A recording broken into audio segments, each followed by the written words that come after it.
Hello students, आज हम बात कर लेंगे फिर से सब्जेक्ट एनाटॉमी फिजियोलॉजी की और टॉपिक ब्लड। तो इसमें एक छोटा सा शॉर्ट नोट देखते हैं। Right a short note on red blood cells.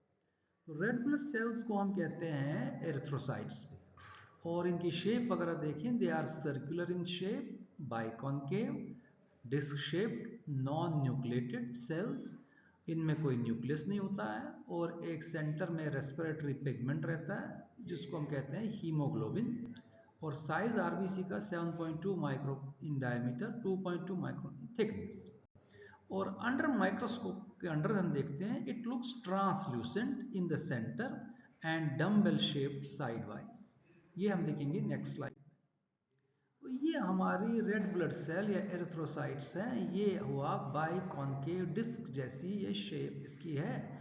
और ये बाहर की मेम्ब्रेन, इसको बोलेंगे प्लाज्मा मेम्ब्रेन। और ये थिकनेस हमने बताई 1.5 से लेके 2.5 माइक्रोमीटर।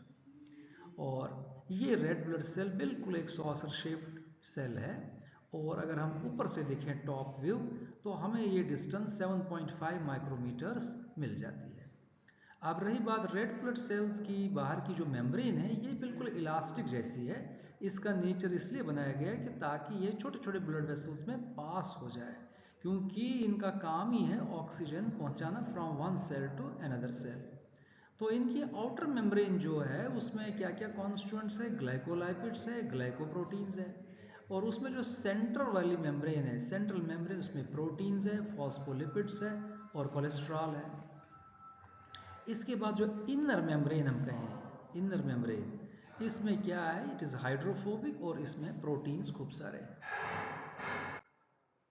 अब सेंटर में जो हमने कहा, इसमें हीमोग्लोबिन रहता है। न्यूक्लियस तो इन सेल्स में रहता नहीं।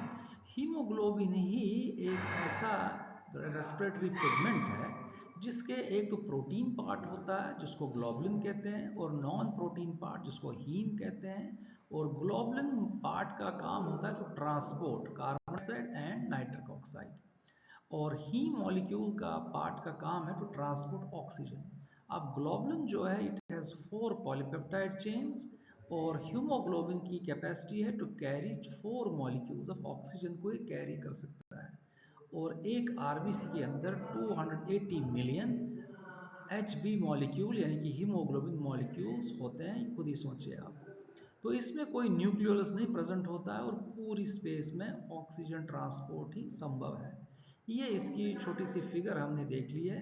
तो ये हीम पार्ट है इसका, हीमोग्लोबिन का, और ये ऑक्सीजन कैरी कर रहा है। ये इसकी रही पॉलीपेप्टाइड चेन्स।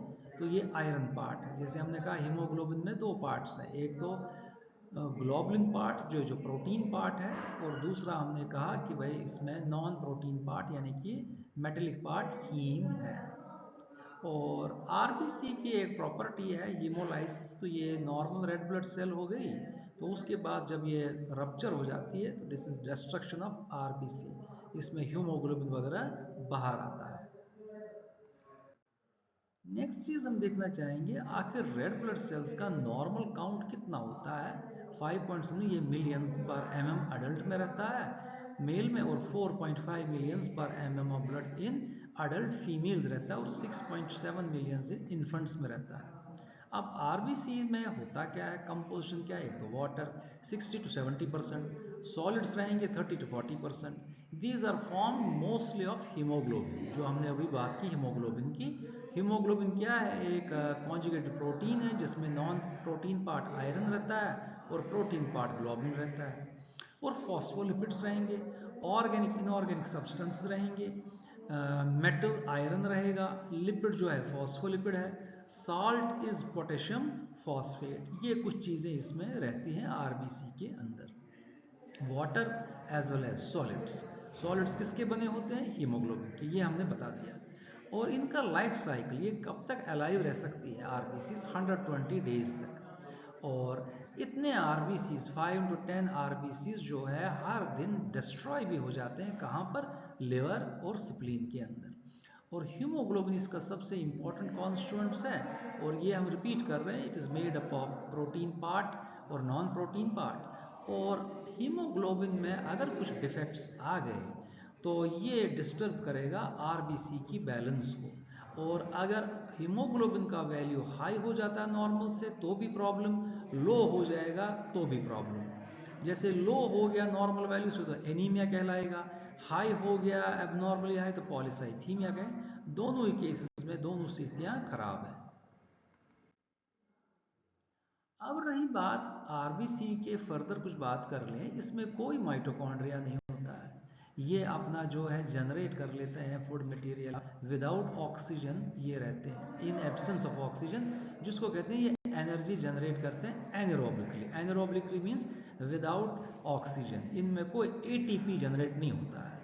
और विदाउट न्यूक्लियस ये they cannot synthesize new component to replace damage plasma membrane, और ये बर्स्ट हो जाती हैं, रप्चर हो जाती हैं एज के साथ साथ। न्यूक्लियस तो हमने पहले बताया, इसमें न्यूक्लियस तो होता नहीं है, नॉन न्यूक्लियड है, इसलिए नए नए कंपोनेंट्स ये बना नहीं पाते हैं, और कुछ टाइम बाद ये रप्चर हो जाते हैं, बर्स्ट हो जाते हैं एज के साथ साथ। कहाँ रप्चर होंगे? स्प्लीन के अंदर या लिवर के अंदर। आपको छोटी मोटी कुछ प्रॉपर्टीज इसकी है। हीमोलाइसिस की, हीमोलाइसिस का मतलब हुआ आरबीसी का बर्स्ट होना और हीमोग्लोबिन बाहर आ जाएगा। तो अगर इसको हम हाइपरटोनिक फ्लूइड में छोड़ देते हैं, इसकी स्वेलिंग हो जाएगी, रप्चर हो जाएगा, लिबरेट करेगा हीमोग्लोबिन। दूसरा है Rolex formation. Rolex formation RBC की ऐसी प्रॉपर्टी है कि ये सेल्स आपस में इतनी क्लोज हो जाती हैं, जैसे हम पाइल ऑफ बिग कॉइन्स को हम एक दूसरे के ऊपर सिक्कों को अगर रखें तो बड़ा सा हम ये बना दे पाइल, तो उसी तरह से आरबीसी एक दूसरे को इकट्ठे हो जाती हैं, क्लोज आ जाती है, उसी कंडीशन को बोलते हैं रोलेक्स फॉर्मेशन। दूसरी बात है सस्पेंशन स्टेबिलिटी। अगर आरबीसी को हम सस्पेंड करें इन ब्लड और प्लाज्मा, सस्पेंडेड रहेंगी, कुछ नहीं होगा इनको, लेकिन तब तक as long as blood is flowing, जब तक ब्लड फ्लो कर रहा है। एक और चीज़ है एरिथ्रोसाइट सेडिमेंटेशन रेट, ईएसआर इसको कहते हैं, अक्सर ये डायग्नोस्टिक एक टेस्ट होता है। तो आरबीसी को is allowed to remain stationary in vertical tube. अगर हमारे पास एक लंबा ट्यूब है, इसमें आरबीसी को छोड़ देंगे, मगर एंटीकोगुलेंट अपने को डालना पड़ेगा, तो कुछ टाइम बाद ये धीरे जम जाएंगी, दे विल सेटल डाउन, और ऊपर रहेगा क्लियर फ्लूइड प्लाज्मा। तो ESR एरिथ्रोसाइट सेडिमेंटेशन को हम डिफाइन करते हैं as mm of clear plasma formed at the top of vertical column. कितना क्लियर फ्लूइड, क्लियर प्लाज्मा, या इसको हम कहते हैं सुपरनेटेंट फ्लूइड भी टॉप पर बन जाता है, यानी कि जब आरबीसी नीचे सेटल हो गई, जम गई, तो ऊपर वो पानी छोड़ देती हैं, वो बिल्कुल क्लियर रहता है। अब वो कितना रह रहा है उसका एक मेजरमेंट किया जाता है, उसका एक नॉर्मल वैल्यू होता है 1 to 7 mm per hour in males और 3 to 12 mm per hour in female.